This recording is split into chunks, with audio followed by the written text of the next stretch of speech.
जो लॉकडाउन का रोना पीट रही थी ना, असल लॉकडाउन ये है जो भी चल रहा है। असल लॉकडाउन ये चल रहा है। हम अभी लॉकडाउन में जी रहे हैं। तंदूर की रोटी जो मैंने अपने होश में ली है 7-8 रुपए की, 6 रुपए की भी ली है, वो 25 रुपए की है। पठान का पराठा जो दोस्त महीने के अंदर गैदरिंग करके जाके खाते थे 10 रुपए का, 45 रुपए का है, 40 रुपए का। और भाई किस जगह पर ले आके बिठा दिया आपने। बाप देख, नाज़माबाद में रहता हूँ। नाज़माबाद से मैं अपने घर से निकला हूँ, मैकेनिक के पास जा रहा था गाड़ी को रिपेयर कराने। कह रहे हैं बस मैं गली के कोने तक पहुँचा हूँ। 2 बंदे खड़े थे, उन्होंने कहा सर ये एड्रेस बता देंगे। तो वो बेचारे हमदर्दी में इंसानी खिदमत के तहत रुके एड्रेस बताने, और फिर वो एड्रेस बताने के काबिल ही नहीं। ये हालात हैं कराची। अपने हक के लिए नहीं उठे, यकीन करें ये शहर भी मिट जाएगा। और इस मुल्क को भी बचाने के लिए अल्लाह ताला मेरे मुल्क को सलामत रखे, मेरे शहर को सलामत रखे, आप सबको सलामत रखे। लेकिन इस सब के लिए मुझे और आपको आवाज़ उठानी पड़ेगी। पाकिस्तान जिंदाबाद।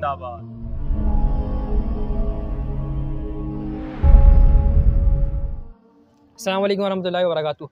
पाकिस्तान में जिस तरीके से महंगाई बढ़ती चली जा रही है, एक आम गरीब शख्स का रहना मुश्किल हो गया है। अगर मैं बात करूं शहर कराची की, तो जो बंदा गरीब आदमी कमा रहा है उससे वो डकैतियों की सूरत में छीन लिया जाता है और फिर उसे मार भी दिया जाता है। यानी ना माल महफूज है, ना आपकी जान महफूज है। और सड़कों की बात की जाए तो ना सड़कें चलने के काबिल हैं, ना पानी मौजूद है, ना सीवरेज का सही निज़ाम मौजूद है। इसी मौजू पर बात करने के लिए आज दोस्त मौजूद हैं। मैं बिलाल भाई से बात करूंगा कि महंगाई के हवाले से आप बताइएगा बिलाल भाई, क्या सूरत हाल है, एक आम मुतवस्सित तबके पर इसका कितना गहरा असर पड़ा है, ज़रा फरमाइएगा। महंगाई की सूरत हाल यकीनन किसी से भी छुपी हुई नहीं है। और जो सूरत हाल इस वक्त चल रही है, मैं आपको एक छोटी सी मिसाल देकर बात को जो है ना वो ख़त्म करूँगा कि एज अ सोशल एक्टिविटीज़, मैं जो सोशल काम करता हूँ मेरे पास ऐसे इनबॉक्स में लोगों के और ऐसे फैमिलीज़ के मैसेजेस हैं जो आज से तकरीबन 1.5 से 2 साल पहले हमें केसेस में सपोर्ट करते थे। उवैस भाई, नौमान भाई, वो हमें केसेस में सपोर्ट करते थे, वो आज खुद हकदार हैं। उनके मैसेजेस हमारे पास मौजूद हैं कि वो लोग हैं वो कहते हैं कर्ज़े हसना दिलवा दें या आप हमें ज़कात फ़ित्रे की सूरत में कुछ भी इमदाद कर दें। सही। ये सूरत हाल हुई है कि कल को देने वाला शख्स हुकूमत ने और जो महंगाई ने आज उसको लेने वाला बना दिया।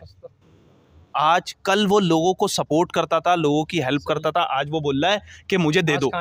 आज वो मुझे बोल रहा है कि भाई मैं सुबह 6 बजे घर से निकलता हूँ अब नौकरी के लिए, 8 बजे आता हूँ, आप एक काम करो कोई ऐसी नौकरी दिलवा दो, मैं रात 12 बजे तक के 8 बजे से रात 12 बजे तक काम कर लूँगा। थोड़ा बहुत कुछ भी हो, यकीनन वो सैलरी वाला नहीं होगा, थोड़ा बहुत हो, लेकिन कम से कम मेरे बच्चे 2 वक्त पेट भर के खाना खा लें। अच्छा, वो ये बात नहीं कर रहा अकमल भाई, उसने मुझसे ये नहीं बोला कि उनके लिए अच्छे जूते, उनके लिए उवैस भाई अच्छे कपड़े, उनके लिए अच्छी कोई जो है मतलब जो जरूरियात है, लग्जरीज तो टॉप क्लास पे नौमान भाई चले जाती हैं। वो बेसिक्स की बात नहीं कर रहा, वो कह रहा है कपड़े, खाना, ये इन चीज़ों की वो कह रहा है सिर्फ मेरे बच्चे ना पेट भर के 2 वक्त खाना खा लें। महंगाई का ये आलम हो गया है, आप हैरत करेंगे। तंदूर की रोटी जो मैंने अपने होश में ली है 7-8 रुपए की, 6 रुपए की भी ली है, वो 25 रुपए की है। पठान का पराठा जो दोस्त महीने के अंदर गैदरिंग करके जाके खाते थे 10 रुपए का, 45 रुपए का है, 40 रुपए का। और भाई किस जगह पर ले आके बिठा दिया आपने। आप देखें तो आप हालात देखें लोगों के, लोग खुदकुशी करने पे तुले में। बिल्कुल बिलाल भाई, आप सही कह रहे हैं, सही है। मैं उवैस भाई आपसे जानना चाहूँगा, आपका ताल्लुक कारोबारी तबके से, तो कारोबार पर इस महंगाई का क्या असर पड़ा है? और बिलखुसूस क्योंकि आपका रोज़ाना का एक बड़ा सफ़र भी होता है और आप नशीब व फराज को देख रहे हैं, कराची के एक अरसा आपने इस फील्ड में गुजारा है, शहर में गुजारा है यकीनी तौर पर, तो क्या असर पड़ रहा है शहर कराची पर इस महंगाई का? और शहर कराची की जो ओवरऑल सूरत हाल है उस पर भी तबसरा कीजिएगा।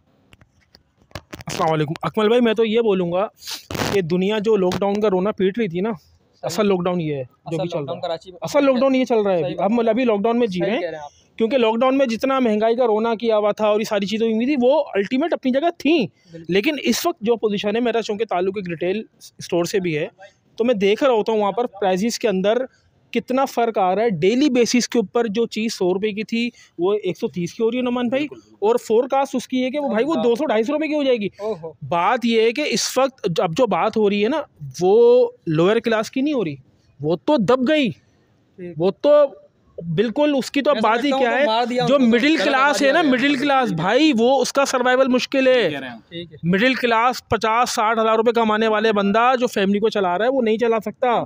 वो आटा घर में स्टोर नहीं कर सकता, वो डेली का लाएगा, डेली का खा रहा है। उसके हालात वो हो गए जो एक वक्त में लोग। इस पे भी बात करिएगा, ये जो मार्केट से चीज़ें जो गायब हो गई हैं, ज़खीरा अंदोज़ी जो करते हैं, ज़खीरा अंदोज़ी बिल्कुल बहुत सारी चीज़ें अब मार्केट में नहीं मिल रही नहीं है, ढूंढने से आटा नहीं मिल रहा, वो खुराक जो हमारा रोज़ाना का जरिया है जिससे हम अपना पेट भरते हैं वो ही नहीं मिल रहा मार्केट में। इस पर क्या कहिएगा? अकमल भाई लाइट चली गई आपके सामने, चलो भाई टॉर्च की रोशनी आप ऑन करें ज़रा, इसी से बात करते हैं। देख रहे हैं अकमल भाई, अभी कराची के मसाइल पर बात हो रही है और एक चीज़ आपके सामने हो गई, लोड शेडिंग। अच्छा, अब लोड शेडिंग लाइट की तो अपनी जगह है भाई, गैस की लोड शेडिंग हो रही है, गैस भी जा रही है, और आगे रमज़ान आ रहा है, क्या सहरी बनेगी, क्या अफ्तारी में होगा, मतलब मसाइल इतने हैं और बढ़ते ही चले जा रहे हैं। पिछले मसले हल नहीं होते कि नए मसले आने शुरू हो जाते हैं। अभी हम बात कर रहे थे ज़ख़ीरा अंदोज़ी के ऊपर, तो भाइयों ज़ख़ीरा अंदोज़ी का मसला ये है अकमल भाई कि गवर्नमेंट लेवल पे तो हो रही है भाई, जो छोटा ताजिर है ना, जो छोटा दुकानदार है, वो भी भर रहा है। सही, वो कह रहा है खाला के घर पे भी 10 कट्टे उतरवा दो, मामू के घर में 40 कट्टे उतरवा दो, फलाने तेल के कार्टन इसके घर में उतरवा दो। क्यों? आगे कमाऊंगा मैं, आगे कमाऊंगा, पैसा जमा करूंगा, उम्रा करूंगा, दुकान के ऊपर लिखवा लूंगा हाजी। अल्लाह, तो भाई ये तो चल रहा है ना, टॉप टू बॉटम देखना पड़ेगा। मसला गवर्नमेंट लेवल पे, स्टेट लेवल पे तो है अपनी जगह, आवाम ने भी अपने अंदर देखने के हमने क्या करना है। घरों में भी सामान वो लें जो ज़रूरत की चीज़ है। अब इम्पोर्टेड एशिया पर अगर पाबंदी है, वो नहीं आ रही, नहीं वही चाहिए। सही, अगर कपड़ा पहनना है तो भाई आप कॉम्प्रोमाइज़ कर लो, आप थोड़ा सा कॉम्प्रोमाइज़ कर लो। मसला ये है कि हमने थोड़ा पॉजिटिव लेकर गए, मैं इसको थोड़ा सा हमें भी पॉजिटिव होना पड़ेगा। मसले अपनी जगह हैं, मसलों पे आवाज़ दुनिया उठा रही है, हम भी अपने तरीके कोशिश कर रहे हैं, लेकिन आवाम को भी साथ में मैसेज दे रहे हैं कि आप भी थोड़ा सा कॉम्प्रोमाइज़ की तरफ आएँ, ताकि आपके कॉम्प्रोमाइज़ से बाकी 10 लोगों का चूल्हा जले और उनके साथ मामला अच्छे बेहतर होना शुरू हो। भाई सही बात आपने की। और लाइट की लोड शेडिंग का जहाँ ताल्लुक है, तो वहाँ गैस की भी लोड शेडिंग है। अभी हम ये वीडियो बना रहे हैं, देखिए इस दौरान लाइट चली गई, अब ये लाइट आएगी 2 घंटे के बाद। अब इस 2 घंटे में टाइम है इस वक्त 2.5 घंटे के बाद, नुमान में बता रहे हैं टाइम हो रहा है इस वक्त 11 बज रहे हैं। ये वो टाइम है जब कोई शख्स अपने बिस्तर पर सोता है आराम के लिए, ताकि वो सुबह वक्त पर जॉब पे जा सके। लेकिन रात को 11 बजे लाइट गई है, 1:30 बजे आएगी। अब 1:30 बजे तक वो शख्स सोएगा नहीं, जागता रहेगा, उसके बच्चे भी परेशान, उसकी भी नींद खराब। तो वो किस तरीके से फिट होकर सुबह ऑफिस पहुँचेगा और काम करेगा, किस तरीके से वो अपनी दिहाड़ी लगाएगा कहीं जाके। तो परेशानी का मसला ये कि हर तरीके से आपको इरिटेट किया जा रहा है। मैं नुमान भाई के पास जा रहा हूँ, नुमान भाई से बात करने जा रहा हूँ बिलखुसूस कराची शहर के मसाइल पर। जो बात है, जो सड़कों का आप हाल देख रहे हैं, बिलखुसूस पूरे कराची की सड़कें तोड़ दी गई हैं, उन्हें बनाने के लिए कोई तैयार नहीं है। कराची को मीठा पानी देने के लिए कोई तैयार नहीं है, टैंकर माफिया चल रहा है, ठीक है। गैस में और बिजली में इस वक्त पूरे पाकिस्तान में सबसे ज़्यादा जिस शहर को परेशान किया जा रहा है वो कराची है, और कराची सबसे ज़्यादा रेवेन्यू दे रहा है पूरे पाकिस्तान को। नुमान भाई बताइएगा क्या कहते हैं? जी अकमल भाई, बिल्कुल ऐसा ही है। अगर आप कराची के रोडों को देखें, कराची में पानी का निज़ाम देखें, दीगर चीज़ों को देखें, तो कराची के रोडों की हालत तो इस तरह हुई हुई है कि जैसे हम पहाड़ के दौर में रह रहे हैं, पहाड़ी इलाकों में रहते हैं। मतलब अगर हम नई गाड़ी लेकर निकलते हैं या पैदल भी निकलते हैं, तो अगर हम सुबह तैयार होकर ऑफिस के लिए निकल रहे हैं, उवैस भाई वगैरह जाते हैं, बिलाल भाई जाते हैं, तो अगर ये लोग ऑफिस के लिए निकल रहे हैं या हम अपने मदरसे जाने के लिए निकल रहे हैं या आप अपनी जॉब के लिए निकल रहे हैं, तो ये तो 100% यकीनी बात है कि आप अपने ऑफिस पहुँचते पहुँचते बिल्कुल वाइट हो चुके होते हैं। क्यों? जो इनके हालात हैं। अच्छा, कराची के हालात पे, मतलब पूरे पाकिस्तान के हालात ख़राब है, पर बिलखुसूस कराची के हालात पे मेरे दिमाग में एक शेर आ रहा है, जो एक शायर ने कहा था कि कागज़ के इंसानों पर आग की हुक्मरानी है, प्यासा खड़ा हूँ मैं, चारों तरफ पानी है। तो कराची के जो इस वक्त हालात है ना, वो बिल्कुल इसी तरह के हैं कि हम प्यासे खड़े, चारों तरफ पानी आ रही, पानी है ना। अच्छा, वो वजह क्या है कि लोड शेडिंग बेपनाह, जिस तरीके से अभी वीडियो बननी शुरू हुई है उसके दौरान ही लाइट चली गई। अब ये लाइट 11 बजे जाएगी और बिल्कुल आने का कोई वक्त नहीं, जाने का एक्यूरेट टाइम है 11 बजे फिक्स। अगर आप अपनी घड़ी मिलाना चाहें कि इलेक्ट्रिक से मिला सकते हैं, बिल्कुल। ले जाने की पाबंद है, लाने की पाबंद नहीं है।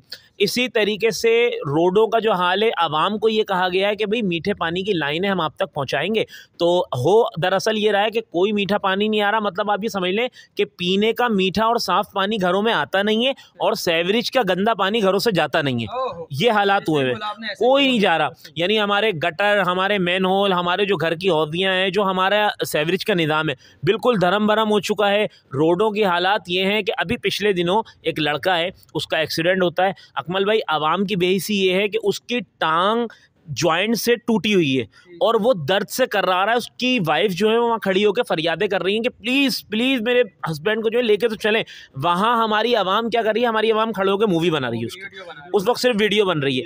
यानी ये कोई इशू नहीं है, पर उस पर वीडियो बन रही है, बंदा तकलीफ में तड़प रहा है। और वो किस नाम पे खुदाई हो रही है कि भाई पानी की लाइनें आ रही हैं। अच्छा, पानी की लाइनें जा रही हैं, ज़रूर जा रही हैं, पर माफिया के घर।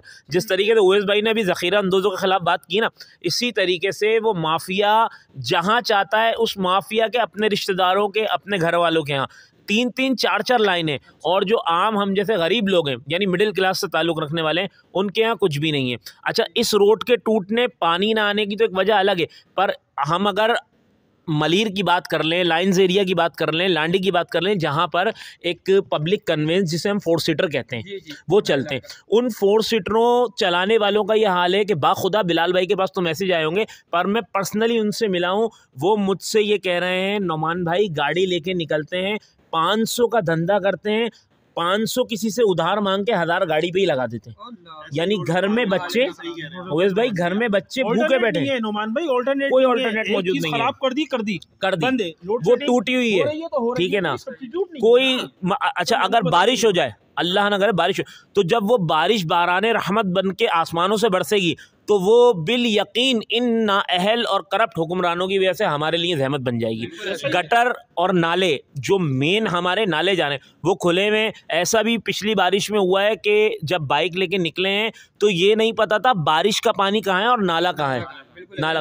तो ये हालात हुए हैं हमारे, और बिल्कुल किसी किस्म की कोई किसी की तवज्जो नहीं है, कोई मामलात नहीं है। के इलेक्ट्रिक एक बेलगाम घोड़े की तरह भाग रही है, कोई उसको कंट्रोल करने वाला नहीं है। अगर आप के इलेक्ट्रिक के ऑफिस में जाते हो, उनसे कहते हो सर हमारा बिल ज़्यादा आ गया, तो वो कहते हैं बिल ज़्यादा आ गया, अच्छा अब जो कंप्यूटर में आ गया वो तो आपको भरना पड़ेगा। तो उनसे जब सवाल ही होता सर कहाँ से भरें, तो कहते हैं भाई खाना मत खाओ, बिल भर दो। ये जवाब मिले। और इलाके के ठेकेदारों के पास जब हम जाते हैं, उनसे हम जाके अर्ज करते हैं कि सर हमारा ये बिल ज़्यादा आ गया है, या पानी का मसला है, या दीगर कोई मसला है। और इसमें सबसे मेन चीज़ ये है कि मीठा पानी तो आता नहीं है, ठीक है ना, जो मैंने आपको पहले कहा कि पीने का पानी आ नहीं रहा है और गंदा पानी जा नहीं रहा है। अब बोरिंग, मिडिल क्लास बंदा जो कि बोरिंग इस वक्त 1.5 से 2 लाख रुपए की हो रही है, ठीक है। अब ये 1.5-2 लाख रुपए वो बंदा कहाँ से लेकर आए जो 25 से 30 हज़ार रुपये माहाना कमाता है, जिसमें उसके बच्चे के दूध भी है, वाइफ की दवाई भी है, बच्चों की स्कूल की ट्यूशन्स की फ़ीस भी है, और दीगर अखराजात ज़िंदगी भी वो चला रहा है। वो बोरिंग कहाँ से कराएगा? अच्छा, उसको बोरिंग का पानी लेने के लिए भी इंतहा देखें कि इस महंगाई के दौर में जो लोग मौजूद हैं उनकी बेस ये कि अगर वो उसको 1 घंटा बोरिंग का पानी दे रहे हैं तो उससे 300 रुपये ले रहे हैं, 300 रुपये घंटा। तो यही हालात हैं, बस अल्लाह रहम करे इन हालात के ऊपर।